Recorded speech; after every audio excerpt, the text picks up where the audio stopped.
नमस्कार और स्वागत है। आज हम एक बहुत ही कमाल की कहानी पर बात करने वाली हैं। हाँ, एक ऐसी मीटिंग की कहानी जिसमें 10,000 दुनियाओं से देवता, यक्ष, नाग। यहाँ तक कि ब्रह्मा भी शामिल हुए थे। सुनने में तो किसी फैंटेसी फिल्म का सीन लगता है। बिल्कुल, लेकिन ये हजारों साल पुराने एक बौद्ध ग्रंथ का हिस्सा है। सही कहा। आज की हमारी ये गहरी चर्चा पाली साहित्य के महासमय सुत्ता और उसकी टीका पर ही आधारित है। और हमारा मकसद है ये समझना कि आखिर ये महान सभा क्यों हुई। इसमें कौन-कौन आया था और बौद्ध परंपरा में ये इतनी खास क्यों मानी जाती है। एक तरह से ये एक कॉस्मिक कॉन्फ्रेंस था। हाँ, और ये सब होता है कपिल वस्तु के महावन में, मतलब एक बहुत बड़े जंगल में। वहां भगवान बुद्ध अपने 500 प्रबुद्ध शिष्यों के साथ बैठे हैं। तो ये कोई मामूली जमावड़ा नहीं था। बिल्कुल नहीं। ये एक ऐसा असाधारण पल था जब अलग-अलग लोगों के प्राणी बुद्ध और उनके संघ के दर्शन करने धरती पर आए थे। यार, सबसे दिलचस्प बात यह है कि इस पूरी कॉस्मिक घटना की जड़ में एक बहुत ही इंसानी सा झगड़ा था। पानी को लेकर। हाँ, सिर्फ पानी को लेकर। सही कहा। कहानी यह है कि बुद्ध के ही दो रिश्तेदार वंश थे, शाक्य और कोलिया। अच्छा। दोनों रोहिणी नदी के पानी से अपने खेतों की सिंचाई करते थे। हुआ ये कि गर्मी के मौसम में नदी का पानी कम हो गया और फसलें सूखने लगी। तो बस इसी बात पर बहस छिड़ गई कि पानी पर पहला हक किसका है। बिल्कुल। और देखते ही देखते बात बढ़ गई। बहस गाली गलौज तक पहुंची और फिर दोनों तरफ के सैनिकों ने एक दूसरे के वंश का अपमान करना शुरू कर दिया। और बात इतनी बिगड़ी कि दोनों राज्यों की सेनाएं युद्ध के लिए आमने सामने आकर खड़ी हो गईं। हाँ, ये तो आज भी होता है, पानी या जमीन को लेकर झगड़े। मतलब इस कहानी की शुरुआत इतनी आम बात से होती है, ये इसे हजारों साल बाद भी इतना प्रासंगिक बना देता है। और ठीक इसी पल बुद्धा अपनी करुणा से इस स्थिति को देखते हैं। उन्हें समझ आ जाता है कि अगर उन्होंने दखल नहीं दिया तो बहुत भयंकर खून खराबा होगा। तो उन्होंने क्या किया? वो अपनी दिव्य शक्ति का इस्तेमाल करते हैं और दोनों सेनाओं के ठीक बीच में आसमान में प्रकट हो जाते हैं। तो बुद्धा वहां हवा में प्रकट हो गए और उन्होंने एक सवाल पूछा, क्या सिर्फ इतना ही काफी था उन दो सेनाओं को रोकने के लिए जो लड़ने मरने पर उतारू थीं? नहीं, सिर्फ प्रकट होना ही काफी नहीं था। वे हवा में आसन लगाकर बैठ गए और दोनों तरफ के राजाओं से पूछा, तुम लोग किस लिए लड़ रहे हो? उन्होंने कहा होगा, पानी के लिए। हाँ। फिर बुद्धा ने पूछा, पानी की कीमत क्या है? जवाब मिला, बहुत कम। फिर बुद्धा ने पूछा, और एक क्षत्रिय के जीवन की कीमत क्या है? अनमोल। बिल्कुल। राजाओं ने कहा, अनमोल। तो यहीं पर उन्होंने उन्हें पकड़ लिया। हाँ। तब बुद्धा ने कहा, तो क्या ये समझदारी है कि तुम एक मामूली सी चीज के लिए अनमोल जीवन दांव पर लगा रहे हो? बिल्कुल। और ये बुद्ध की शिक्षण शैली को भी दिखाता है ना। वो सिर्फ उपदेश नहीं देते, वे लोगों को उनके अपने तर्क से ही सही रास्ते पर लाते हैं। यही उनकी खूबी थी। उन्होंने सिर्फ तर्क ही नहीं दिया, बल्कि उन्हें एकता का महत्व समझाने के लिए 5 जातक कथाएं भी सुनाई। अच्छा। उन्होंने बताया कि कैसे अतीत में छोटी-छोटी बातों पर लड़ने से बड़े-बड़े विनाश हुए हैं और कैसे साथ रहने से मुश्किल काम भी आसान हो जाते हैं। तो जाहिर है युद्ध टल गया, पर इसका नतीजा बड़ा अजीब निकला। हाँ। 500 राजकुमारों को भिक्षु बनना पड़ा। ये तो एक सजा जैसा लगता है। क्या उन्होंने इसे खुशी-खुशी स्वीकार कर लिया था? खुशी से तो बिल्कुल नहीं। असल में युद्ध टलने के बाद दोनों राज्यों को अपनी गलती का एहसास हुआ।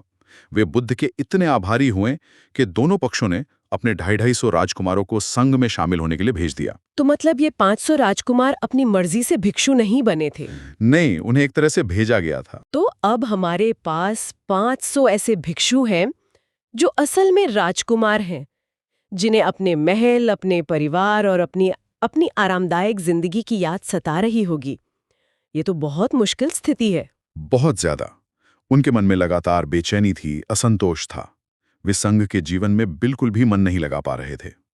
बुद्ध उनकी इस मानसिक हालत को समझ रहे थे। तो बुद्ध ने इन बेचैन राजकुमार भिक्षुओं को कैसे संभाला? उन्हें डांटा होगा या अनुशासन का पाठ पढ़ाया होगा? नहीं, उन्होंने एक बहुत ही अनोखा तरीका अपनाया। वे जानते थे कि सीधा-सीधा उपदेश देने का उन पर असर नहीं होगा। तो उन्होंने क्या किया? वो अपनी दिव्य शक्ति से उन सभी 500 भिक्षुओं को हिमालय की एक बहुत ही सुंदर और रहस्यमयी कुणाल झील पर ले गए। कुणाल झील, ये नाम कुछ खास लगता है। हाँ, बहुत खास है। वहां पहुंचकर बुद्ध ने उन्हें उस झील की खूबसूरती दिखाई। रंग बिरंगी मछलियां, अनोखे पेड़, तरह तरह के पक्षी। आहा। तभी उन भिक्षुओं ने देखा कि एक कुणाल पक्षी जो उनका पूर्वज माना जाता था, अपने पूरे परिवार के साथ आसमान में उड़ रहा था। और बुद्ध ने इस मौके को हाथ से जाने नहीं दिया होगा। बिल्कुल। उन्होंने उन्हें कुणाल जातक सुनाया। ये कहानी सांसारिक इच्छाओं और उनके कारण होने वाले दुखों के बारे में थी। और इसका असर हुआ? बहुत गहरा असर हुआ। उस कहानी का और उस दिव्य माहौल का उन भिक्षुओं पर इतना असर हुआ कि उनके मन से सांसारिक जीवन की लालसा मिट गई। सच में? हाँ, उस उपदेश के खत्म होते होते सभी 500 भिक्षुओं ने ज्ञान का पहला स्तर यानी सुतापत्ति हासिल कर लिया। ये सोचना ही कमाल है। 500 लोग जो कुछ समय पहले तक अपने घर वापस जाना चाहते थे, अब आध्यात्मिक रास्ते के पहले पड़ाव पर पहुंच चुके हैं। ये तो किसी भी इंसान के लिए सबसे बड़ा ट्रांसफॉर्मेशन होगा। और ये तो बस शुरुआत थी। अच्छा। वे वापस महावन आए और अब उनके अंदर एक नई समझ और शांति थी। बुद्ध ने उन्हें ध्यान की गहरी विधियां सिखाईं। और उन भिक्षुओं ने साधना की। उन्होंने अपनी नई आध्यात्मिक ऊर्जा के साथ कठोर साधना की। टीका में एक बहुत सुंदर उपमा है। क्या? जैसे तालाब में एक एक करके कमल खिलते हैं, वैसे ही एक एक करके वे सभी 500 भिक्षु अरहंत बन गए। यानी उन्होंने पूर्ण ज्ञान प्राप्त कर लिया। बिल्कुल। तो अब माहौल पूरी तरह से बदल चुका है। एक तरफ बुद्ध हैं और उनके चारों ओर 500 ऐसे भिक्षु बैठे हैं जो अब पूरी तरह शांत, शुद्ध और प्रबुद्ध हो चुके हैं। ये एक असाधारण आध्यात्मिक ऊर्जा का पल रहा होगा। और इसी दिव्य पल को देखने के लिए, इसी ऊर्जा को महसूस करने के लिए देवताओं का आना शुरू होता है। अच्छा, अब वो सभा शुरू होती है? हाँ, 10,000 लोगों से देवता और दूसरे दिव्य प्राणी बुद्ध और उनके संघ के दर्शन के लिए कपिलवस्तु के उस जंगल में इकट्ठा होने लगते हैं। 10,000 लोग? ये कल्पना से भी परे हैं।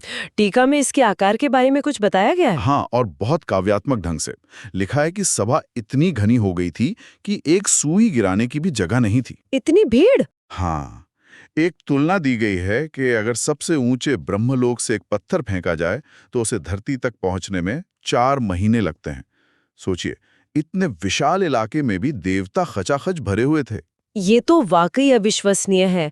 और इस भीड़ में कुछ बहुत ही खास मेहमान भी आए थे, है ना? हाँ, 4 शुद्धावास लोकों के देवता आए। ये बहुत ऊंचे स्तर के देवता होते हैं।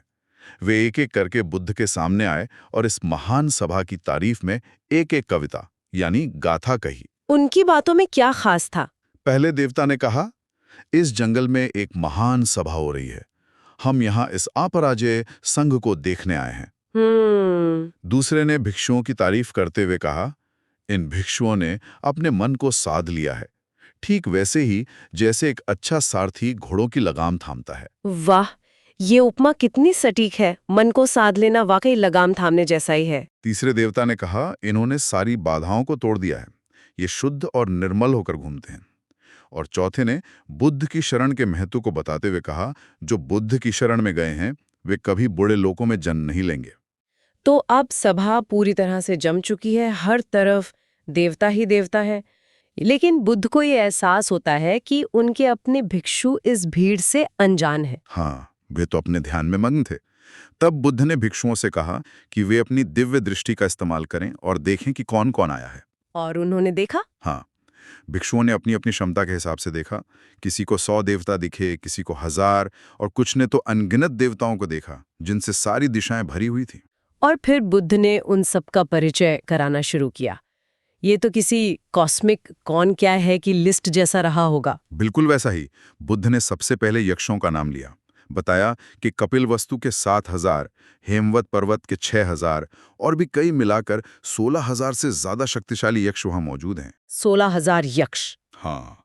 फिर चारों दिशाओं के संरक्षक देवता आए, जिन्हें चत्तरारो महाराजा कहते हैं। अच्छा, वो चारों दिशाओं के राजा? हाँ, पूर्व के धतराष्ट्र, दक्षिण के विरुलहक, पश्चिम के विरूपक और उत्तर के कुबेर, सभी अपनी अपनी सेनाओं के साथ। एक मिनट, पश्चिम के राजा विरूपक तो नागों के राजा हैं। हाँ। और मैंने सुना है कि सभा में गरुड़ भी थे।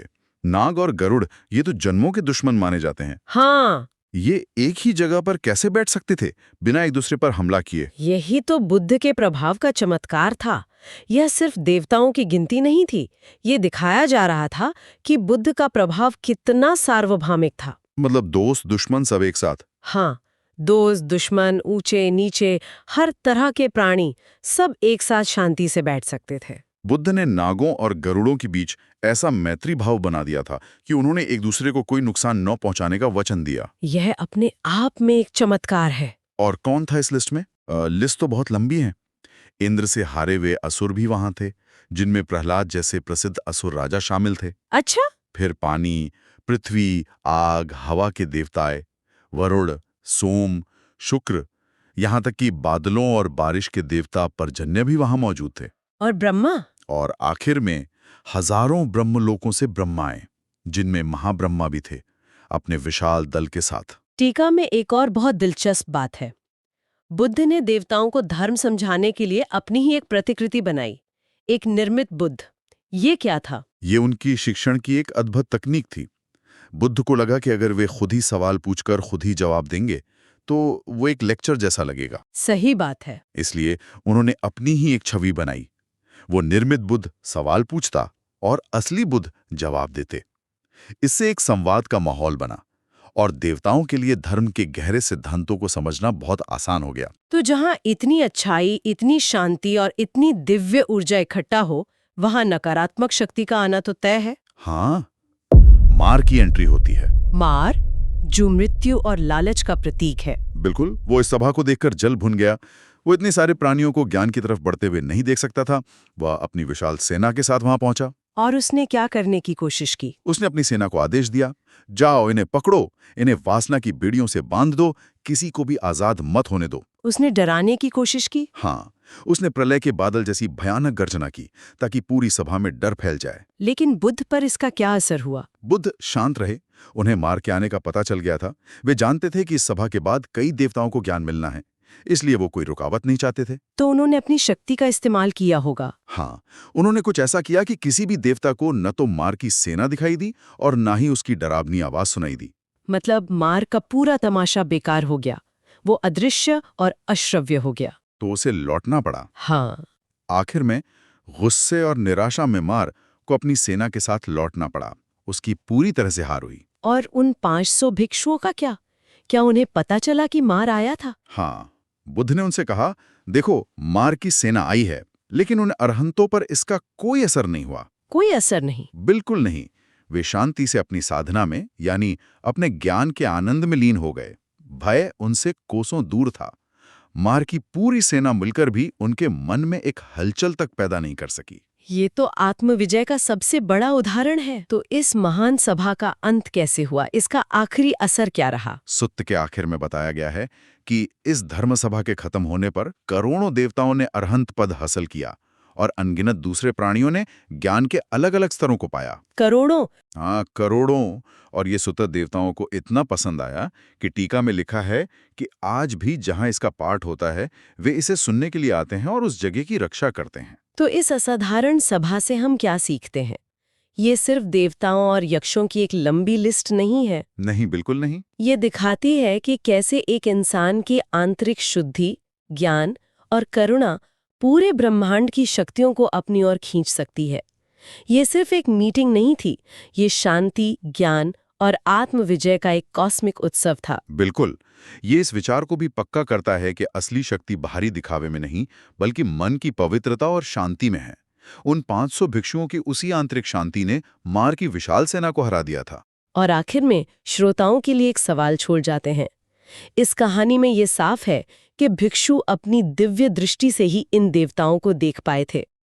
ये हमें सोचने पर मजबूर करता है कि हमारी इस भौतिक दुनिया के साथ साथ और भी कितनी अदृश्य दुनियाएं मौजूद हो सकती हैं, जिन्हें हम अपनी साधारण आंखों से नहीं देख सकते। शायद उन्हें समझने के लिए हमें अपनी चेतना या जागरूकता को एक अलग स्तर पर ले जाने की जरूरत है।